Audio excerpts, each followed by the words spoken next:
Marcas pelo Mundo tem o prazer de conversar com Daniel Tatini, presidente da Signify do Brasil, antiga Philips Lighting. Tudo bom? Muito obrigada por me receber aqui. Muito bom dia, obrigado a você por estar aqui com a gente. Bom, Signify é uma marca muito importante globalmente e também aqui no Brasil, né? É uma empresa que contém, inclusive, várias marcas presentes no mundo inteiro. Eu queria que você me falasse um pouco sobre a companhia. Olha, a empresa é a ex-Philips Lighting, a empresa é a origem da Philips como marca no mundo e há mais de 120 anos no Brasil. Então, para nós é um legado maravilhoso e sempre com, vamos dizer, a marca carro-chefe que é Philips. Signify é a empresa, né? Nós não comercializamos um produto como Signify e temos outras 7 marcas globais, 4 marcas de tecnologia e mais umas 20 marcas, se eu não me engano, mais de 25 marcas regionais, que algumas são comercializadas no Brasil, algumas marcas de especialidade, algumas marcas mais de valor, mas nem todas comercializadas no mundo inteiro. Para quem está acompanhando, para vocês terem uma ideia, a empresa foi a responsável pela iluminação do Allianz Parque e também pela Arena do Corinthians, né? Como é que é essa iluminação como também forma de entretenimento? E quais foram as estruturas que vocês colocaram nos estádios? Olha, a mudança da iluminação dos estádios é um dos segmentos mais interessantes e mais divertidos para nós. Porque, claro, Elisângela, fazer um projeto de iluminação é sempre uma coisa que dá uma satisfação porque você literalmente vê o resultado. Quando você entra numa parte que mexe muito com a emoção das pessoas e com a sua própria, porque nós gostamos de esporte, algumas pessoas mais, algumas pessoas menos, as pessoas torcem pelos seus times, aí o dinamismo é uma coisa fantástica.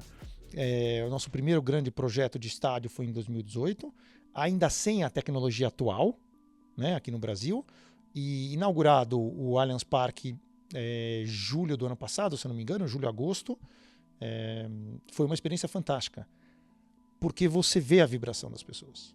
Você vai ao estádio, você começa a perceber que o torcedor quer chegar mais cedo para ver aquele show de luzes. E isso cria, para a administração da Arena, cria para o clube uma identidade completamente diferente de antes. E nós tivemos esse ano, em abril, a inauguração da Neoquímica, e você também viu um espetáculo que as pessoas não estavam esperando. E como é que você avalia o mercado de iluminação aqui no Brasil? Olha, infelizmente, o mercado de iluminação no Brasil, acho que é um dos setores que sofre mais. No mundo de material elétrico, eu sei que fios e cabos, historicamente, também sofre muito, principalmente pela qualidade dos produtos. Eu não tenho como evitar de dizer que não é a quantidade de concorrentes, não é a quantidade de marcas disponíveis que cria esse problema. Mas o setor de iluminação hoje tem mais de 80% das marcas que os produtos não fazem o que está escrito na caixa. E pior, alguns desses produtos, os não certificados, vamos dizer assim, eles ainda não atendem às normas de segurança. Então é uma coisa muito difícil, porque uma concorrência, vamos dizer, desleal, acontece no nível técnico e cria uma diferença de preços que são impraticáveis. Isso confunde a pessoa. Então, se você vê um produto num valor, vamos dizer, 1 e um produto no valor 10, às vezes a pessoa pensa, sabe, eu posso comprar 10 vezes para acontecer aquilo. No mundo da iluminação, isso é um problema. Primeiro, pela segurança. Segundo, porque se engana o consumidor. E terceiro, porque a qualidade da luz tem um impacto nas nossas vidas muito importante e muito relevante. E isso está se perdendo. Quais os grandes desafios na construção de marca diante de um setor ainda tão desregularizado? Olha, eu acho que o mais importante é que uma empresa como a nossa, que é líder mundial, não só no tamanho. Ser líder mundial não é só você ter o maior faturamento. É você ter o maior número de patentes. É você continuar investindo em pesquisa e desenvolvimento de uma maneira contínua e investindo em tecnologia, não só em produto. Essa responsabilidade, se você quiser educar, melhorar um setor e todos esses segmentos diferentes, você precisa investir em comunicação. Você precisa dar treinamentos para os profissionais. E num país de 220 milhões de pessoas, com a diversidade que a gente tem, com as dificuldades e a geografia que a gente tem, é um trabalho que não acaba. Então a gente conta muito com os nossos parceiros para que essa capilaridade tenha esse suporte contínuo. A gente teve historicamente a Philips Lighting Academy, que para treinamento de profissionais, mas a gente está tentando se reinventar também, porque com o mundo digital a gente tem a obrigação de levar isso para você, consumidor. Porque senão você vai chegar num hipermercado, você vai chegar no supermercado, numa lojinha de bairro, e você vai achar uma lâmpada que você vai comprar porque é mais barata. Só que quando você chegar na sua casa e o seu ketchup não for vermelho, aí você vai começar a entender. Quando uma criança vai fazer a lição de casa com pouca luz e depois vai ter dificuldades para enxergar, ou com muita luz e vai começar a ter dor de cabeça, aí os consumidores vão começar a perceber. Então, a vantagem do nosso setor é que você vê a qualidade. Basta você pegar. Eu uso o exemplo do ketchup porque a intensidade do vermelho é importante. Mas qualquer produto, olhar no supermercado e olhar na sua casa. Tire uma foto com o seu celular. Você vai ver a diferença. A gente sabe que tem vários profissionais aqui no Brasil que já fazem um trabalho brilhante de lighting design. Mas você ainda avalia que é um mercado que precisa desenvolver mais, até para o consumidor final ter um pouco mais de noção, de conhecimento na hora de colocar uma iluminação ideal para dentro da sua casa? Olha, sem sombra de dúvida, sim. Essa educação passa muito por esse profissional de lighting designer. O arquiteto em si, ele estuda iluminação na faculdade. Quantas pessoas podem pagar um arquiteto? Quantas pessoas, quando vão fazer uma mudança na sua casa, têm o privilégio de contar com um lighting designer? São muito poucos. O número de lighting designers no Brasil se multiplicou e eu não saberia dar uma dimensão. Mas existem muitos profissionais. E o profissional brasileiro, ele não só é criativo, como tecnicamente ele vem estudando. E se eu olhar 10, 15 anos atrás, nós temos provavelmente 5 ou 6 ícones de iluminação no Brasil. Eu fui recentemente num evento onde eu tive o prazer de ver uma quantidade de jovens fantástica. E as discussões técnicas e de criatividade de verdade espetaculares. O difícil é você conseguir dar acesso. O lighting designer, assim como o arquiteto, hoje é um luxo para qualquer tipo de projeto ou para qualquer tipo de consumidor. Então, se a gente tem esses profissionais, mas a gente não consegue expandir a cultura do iluminar, a cultura do saber o que você vai fazer na sua casa, fica difícil. E a iluminação tem sempre uma coisa que é muito particular. Ela tem o gosto. Existe o certo por norma, eu tenho que iluminar dessa maneira, mas aí tem a luz branca, tem a luz amarela, eu gosto de mais luz, eu gosto de menos luz. Então, essa questão do gosto, enquanto as pessoas não entenderem as opções que ela tem, ela não vai chegar na luz que ela quer. E falando em opções, a marca tem um portfólio muito grande, né? Vocês atendem diversas categorias, inclusive para consumidor final, como também para B2B, empresas, estádios, como a gente falou. Como é o portfólio da Signify? Olha, a gente ia precisar de umas 3 entrevistas para que eu conseguisse te explicar. Nós temos 7 marcas globais. Né? Essas 7 marcas globais, elas são encabeçadas pela marca Philips, que continua com a gente, vai continuar com a gente por muito tempo.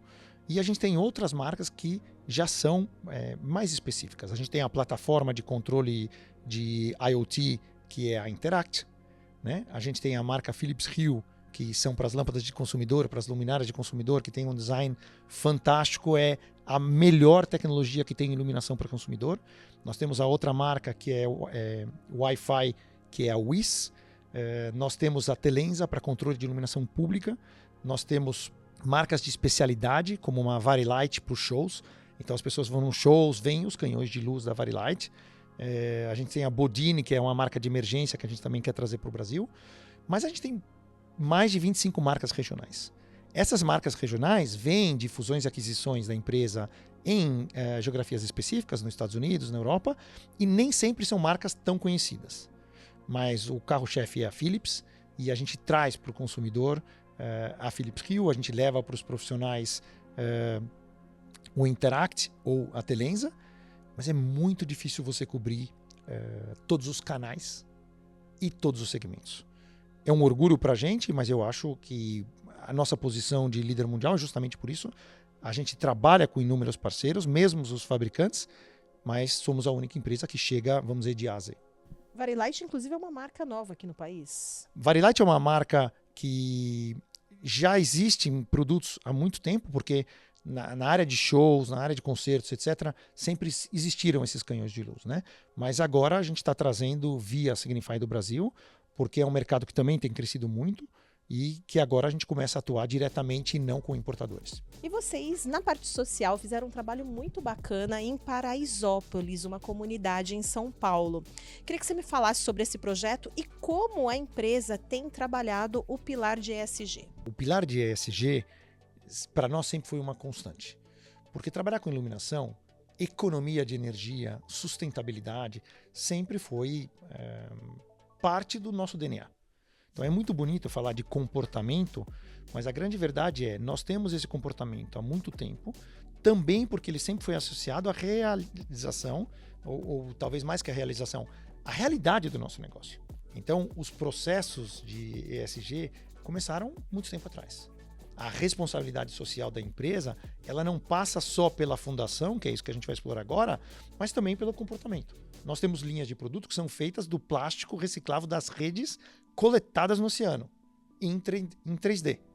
Né? A impressão 3D com redes recolhidas do oceano. Quer dizer, o apelo ali é fantástico. Agora, a nossa fundação também tem um histórico, a antiga fundação Philips Lighting e agora a fundação Signify, tem um papel muito importante, muito ativo no Brasil. O projeto de Paraisópolis trouxe uma satisfação enorme, tanto para nós quanto os moradores, porque você leva, não é luz que você leva segurança, você leva tranquilidade. Você imagina uma mãe com os filhos andando na rua onde não tem luz versus uma rua com luz. Isso desenvolve o comércio local. Além dessa iluminação ali na região, eu lembro na escadaria, nós também, a Signify como fundação, também fez uma doação de uma quantidade de lâmpadas para que fosse utilizada nas casas. Justamente porque a qualidade da lâmpada, em uma cor ou em outra, ia dar para as pessoas um uso mais adequado. Às vezes a gente vê as pessoas nessa condição de vida sem poder ter a lâmpada adequada. Nós chegamos a ver lá casas com projetores de luz com uma quantidade de luz enorme. Repito, uma criança que faz a lição de casa com muita luz, ou vai ter um problema na vista ou vai ter dor de cabeça, com mais ou com menos luz. Então, Paraisópolis foi um projeto fantástico para a gente e nós temos outros, como o Dando Luz ao Futuro, que foi muito focado na Amazônia, em áreas remotas, mas nós também fizemos inúmeros campinhos de esporte, de futebol, com a fundação do Cruyff, que é a KNVB, que é como a CBF holandesa, e eu acho que a gente fez mais de 20 campinhos no Brasil. Então, quando você leva um campo iluminado para uma comunidade, a contribuição que você dá, ela é esportiva, ela é de segurança, ela é do comércio, e você realmente vê a satisfação das pessoas lá, na hora que a luz é ligada, também é uma coisa muito bonita. Muito bacana esse projeto. O que os consumidores podem esperar da marca daqui para frente? Muitas novidades, tem novos projetos? Olha, a gente vai complementar a disponibilidade principalmente da família Rio. A família Rio veio como primeiro uma família de lâmpadas e de fitas de LED que são muito usadas. Então, a partir de 2024, a gente vai trazer o portfólio de luminárias. E é uma linha, olha, maravilhosa. É uma linha de design, é uma linha de acabamentos fantásticos e que realmente muda o seu ambiente. Porque as pessoas pensam em controlar a luz sempre com cor, sem cor. Aqui nós estamos falando de você poderá mudar a quantidade de luz, ou seja, a intensidade de luz, a cor da luz e com uma variedade muito importante. Vocês vão ter pendentes, vocês vão ter luminárias embutidas, vocês vão ter spots e com isso eu acho que vai mudar a experiência do consumidor. Ao mesmo tempo, sabendo que essa é uma gama de posicionamento alto, a gente tem toda uma parte pensada nas diversas opções que a gente precisa. Então a família da WIS também deve ter aí um empurrão para 2024. Principalmente porque tudo está mais inteligente agora. A gente vê essa questão da inteligência artificial dentro da casa das pessoas cada vez mais presente, tanto nos eletrodomésticos quanto na iluminação. Sem sombra de dúvida. Você imagina que você pode chegar em casa e o sistema da Rio pode reconhecer que você chegou em casa e pode iluminar, vamos dizer, o portão, se é uma área exterior, também para que você se sinta seguro chegando em casa e tendo essa iluminação. Então, a gente tem diversas cenas, você pode regular na hora, ou fazer algumas cenas pré-determinadas que vão se comportar de acordo com a sua preferência. E olha, até eu programei, funciona. Muito bom. E no marketing, virão novas ações, novas campanhas? Como vocês pretendem trabalhar o pilar da comunicação, que já tem sido trabalhado daqui para frente? Eu volto um pouco naquela questão que eu falei para você. A gente tem muito orgulho de falar que nós somos líderes em iluminação no Brasil e no mundo. Mas essa liderança traz uma corresponsabilidade. Então, nós temos sendo muito mais proativos e participado muito mais, tanto de uma maneira corporativa, quanto na preparação desse contato, dessa educação e da disponibilização de conhecimento. Não adianta nada você ser essa empresa e ficar com tudo para você. Nós temos que apoiar, por exemplo, a classe dos lighting designers, a classe dos arquitetos, mas também a classe dos especificadores, dos instaladores, para que eles saibam o que eles têm que fazer. A tecnologia do LED, ela é mais fácil e mais acessível, mas ela é menos elétrica e mais eletrônica. A sensibilidade é muito importante. Então, o dimensionamento elétrico é uma coisa muito relevante e não se comunicar com os instaladores pode criar um problema para o consumidor. Então, a gente falava, o luxo que é ter um arquiteto ou um lighting designer. Olha, é um luxo ter um instalador que sabe exatamente tudo que ele vai fazer. Os produtos hoje precisam de dispositivos de proteção de surto. Então, eu digo para você, o nosso marketing, ele é muito voltado ao conteúdo. Não adianta só fazer um marketing do efeito da luz, porque o consumidor pode ter uma experiência diferente. Então, a gente tem 2 pilares diferentes. Encantar e levar o extraordinário poder da luz para a experiência, mas ao mesmo tempo garantir que num país com tanta falta de informação e de educação, que os profissionais tenham esse apoio do nosso lado. Muito bom. Obrigada pela entrevista, Daniel. Parabéns por todas as ações, iniciativas que vocês fizeram e pela trajetória da empresa aqui no Brasil e no mundo. Muito obrigada pela entrevista. Obrigado você por estar aqui com a gente de novo. Em qualquer momento que você ou qualquer consumidor ou profissional que queira mais informação da gente, pode contar, porque, outra vez, é um orgulho ser a empresa que nós somos e ter esse posicionamento, mas melhor ainda é poder contribuir para o setor e para o bem-estar de todos.